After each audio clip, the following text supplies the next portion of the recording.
ನಮ್ಮ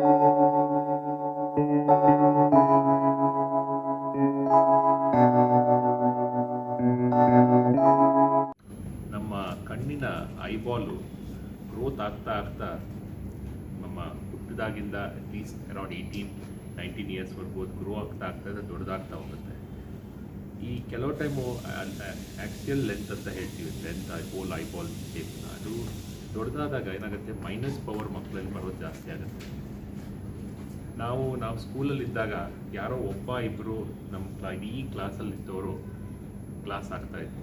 ಇವತ್ತು ನಮ್ಮ ಒಂದು ಸ್ಕೂಲ್ಗೆ ಹೋದರೆ ಒಂದು 50% ಮಕ್ಕಳು ಕ್ಲಾಸ್ ಆಗ್ತಾರೆ. ಇನ್ನೊಂದು 10 ವರ್ಷದಲ್ಲಿ 80%, may be 2050 every second person in this world will have a class. ಇದರಲ್ಲಿ ಬರೀ ಕ್ಲಾಸಸ್ ಅಂದರೆ ಬರೀ ಒಂದು ಮೀನ್ಸ್ ಆಫ್ ನೋಡೋದಕ್ಕಲ್ಲ. ಕ್ಲಾಸಸ್ ಬಂದಮೇಲೆ ಚಾನ್ಸಸ್ ಆಫ್ ಗ್ಲಾಕೋಮಾ ಜಾಸ್ತಿ, ಚಾನ್ಸಸ್ ಆಫ್ ವಿಷುವಲ್ ಲಾಸ್ ಜಾಸ್ತಿ, ರೆಟಿನಲ್ ಡಿಟ್ಯಾಚ್ಮೆಂಟ್ ಅನ್ನೋದಾಗುತ್ತೆ, ಅದು ಜಾಸ್ತಿ. ಇವತ್ತಿನ ದಿನ ದ ಮೇಜರ್ ರೀಸನ್ ಬರೋದೇನೆಂದರೆ ನಮ್ಮ ಲೈಫ್ ಸ್ಟೈಲ್ ತುಂಬ ಚೇಂಜ್ ಆಗಿದೆ. ನಾವು ತಿನ್ನುವಂಥ ಪದಾರ್ಥಗಳು, ನಾವು ಮಾಡುವಂಥ ಆ್ಯಕ್ಟಿವಿಟೀಸು, ಯೂಸ್ ಮಾಡುವಂಥ screen time, this is completely change. ಇನ್ನೊಂದು ಮೇಜರ್ ರೀಸನ್ ಅಂದರೆ, ಮುಂಚೆ ಅಟ್ಲೀಸ್ಟ್ 1-2-3 ಅವರ್ಸು ಮಕ್ಕಳಲ್ಲಿ ಒಂದು ಹೊರಗಡೆ ಆಡ್ತಾಯಿದ್ರು. ವೆದರ್ ಮನೆ ಹೊರಗಡೆ ಇರ್ಬೋದು ಅಥವಾ ಸ್ಕೂಲಲ್ಲಿ ಇರ್ಬೋದು. ನಮ್ಮ ಮಕ್ಕಳಲ್ಲಿ ವೈಟಮಿನ್ ಡಿ ಅನ್ನೋ ಅಂಶ ಬಹಳ ಕಮ್ಮಿ ಕಾಣಿಸ್ತಾ ಇದೆ. ವೈಟಮಿನ್ ಡಿ ನಮ್ಮ ಬಾಡಿಗೆ ಬೇಕು, ಕಣ್ಣಿಗೂ ಬೇಕು. ವೈಟಮಿನ್ ಡಿ ಇದ್ದಷ್ಟು ನಮ್ಮ ಬಾಡಿಯಲ್ಲಿ ಡೋಪಮಿನ್ ಸೆಕ್ರೇಟ್ ಆಗುತ್ತೆ. ಡೋಪಮಿನ್ ಇದ್ದಷ್ಟು ನಮ್ಮಲ್ಲಿ ಫೀಲ್ ಗುಡ್ ಫ್ಯಾಕ್ಟರ್ ಜಾಸ್ತಿ ಇರುತ್ತೆ. ಈ ಡೋಪಮಿನ್ ಅನ್ನೋದು ನಮ್ಮ ಐಬಾಲನ್ನು ಗ್ರೋ ಆಗೋದ್ರಿಂದ ಸ್ಟೆಬಿಲೈಸ್ ಮಾಡುತ್ತೆ. ಇದ್ರ ಬಗ್ಗೆ ಬಹಳಷ್ಟು ಸ್ಟಡಿ ಆಗಿದೆ all over world. One of the major studies ಸಿಂಗಾಪುರಲ್ಲಿ ಮಾಡಿರುವಂಥ ಸ್ಟಡಿ. ಮಕ್ಕಳಲ್ಲಿ 2 ಗಂಟೆ ಬೆಳಿಗ್ಗೆ ಅಥವಾ ಸಾಯಂಕಾಲ ಹೊರಗಡೆ ಆಟ ಆಡಿದ್ರೆ ಆ ಮಗು ಮಯೋಪಿ ಅನ್ನೋದು ಡ್ರಾಸ್ಟಿಕ್ಲಿ ಸ್ಟಾಪ್ ಆಗುತ್ತೆ. That's a very important reason.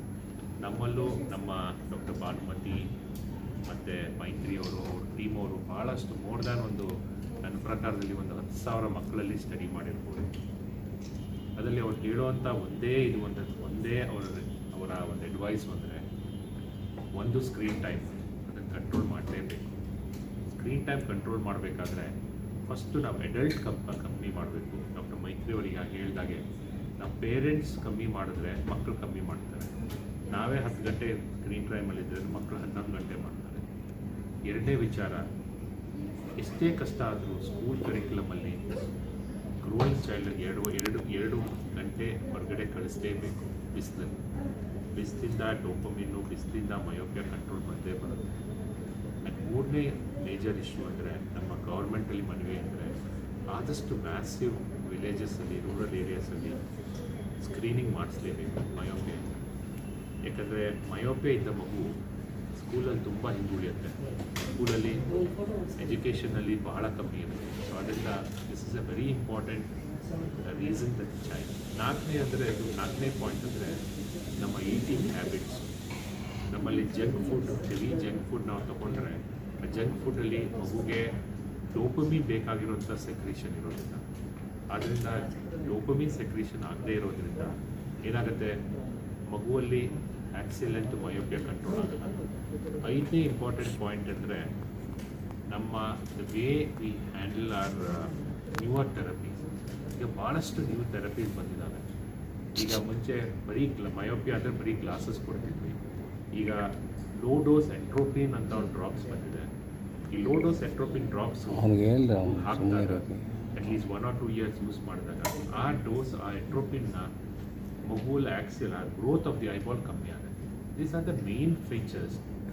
ನಾವು ಇದನ್ನು ಅವೇರ್ನೆಸ್ಸಿಗೆ ಈ ಸಂಡೇ ಡೂಯಿಂಗ್ ಮಯೋಪಿಯ ರನ್ ಅಂತ ಮಾಡ್ತಾ ಇದ್ದೀವಿ. ಈ ಮಯೋಪಿಯ ರನ್ನಲ್ಲಿ ವಿ ಆರ್ ಕ್ರಿಯೇಟಿಂಗ್ ಅವೇರ್ನೆಸ್ಸಲ್ಲಿ ಬರೀ ಮ್ಯಾರಥಾನ್ ವಿಚಾರ ಅಲ್ಲ, ಅಲ್ಲಿ ನಮ್ಮ ಪೀಡಿಯಾಟ್ರಿಕ್ ಟೀಮ್ ಅವರು ಭಾಳಷ್ಟು ಆ್ಯಕ್ಟಿವಿಟೀಸ್ ಇರ್ತಾರೆ. ಒಂದು ಆ್ಯಕ್ಟಿವಿಟೀಸ್ ತುಂಬ ನನಗೆ ಇಷ್ಟವಾದದ್ದು ಅಂದರೆ, how and what they need to eat. ಈಗ ತುಂಬ ಸತಿ ನಾವು ಹೇಳ್ತೀವಿ ಕ್ಯಾರೆಟ್ ತಿನ್ನಿ, ಅದು ತಿನ್ನಿ, ವೆಜಿಟೇಬಲ್ ತಿನ್ನಿ ಅಂತ. ಬಟ್ ಇದು ಭಾಳಷ್ಟು ವರ್ಷಗಳಿಂದ ಬಂದಿರುವಂಥ ಒಂದು ಸೇಮ್ ಸ್ಟೋರಿ ಅದು.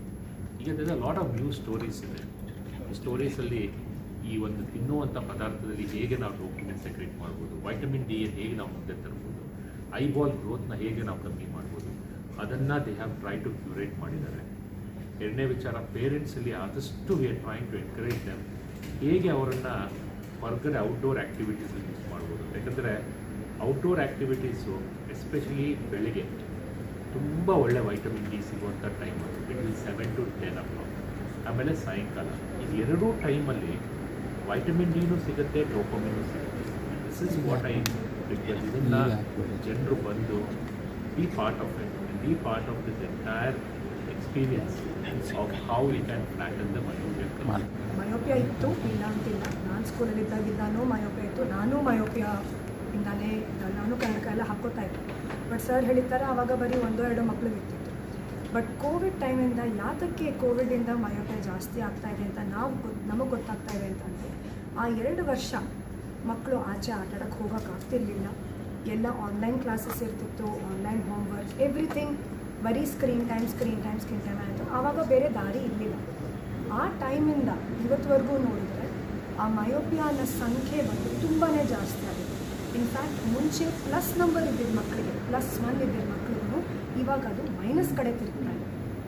ಒಂದು ಬೆಳೆಯೋದ್ರಿಂದ ಅಫ್ಕೋರ್ಸ್ ಆಗುತ್ತೆ, ಬಟ್ ಜೊತೆಗೆ ಕೋವಿಡ್ ಟೈಮಲ್ಲಿ ತುಂಬಾ ಬೇರೆ ಥರ ಪರಿಣಾಮಗಳು ಬರೋಕ್ಕೆ ಶುರುವಾಗಿದೆ ಮಕ್ಕಳಲ್ಲಿ. ಆ್ಯಂಡ್ ಆ ಕೋವಿಡ್ ಟೈಮಿಂದ ಪೇರೆಂಟ್ಸ್ಗೆ ವರ್ಕ್ ಫ್ರಮ್ ಹೋಮ್ ಶುರುವಾಯಿತು, ಅದನ್ನು ವರ್ಕ್ ಫ್ರಮ್ ಹೋಮೇ ಉಳಿದಿದೆ. ಸೊ ಹಾಗಾಗಿನೂ ಪೇರೆಂಟ್ಸ್ ಕೂಡ ಸ್ಕ್ರೀನ್ ತುಂಬ ಯೂಸ್ ಮಾಡಬೇಕಾಗ್ತಾ ಇದೆ ಮನೆಯಲ್ಲಿ.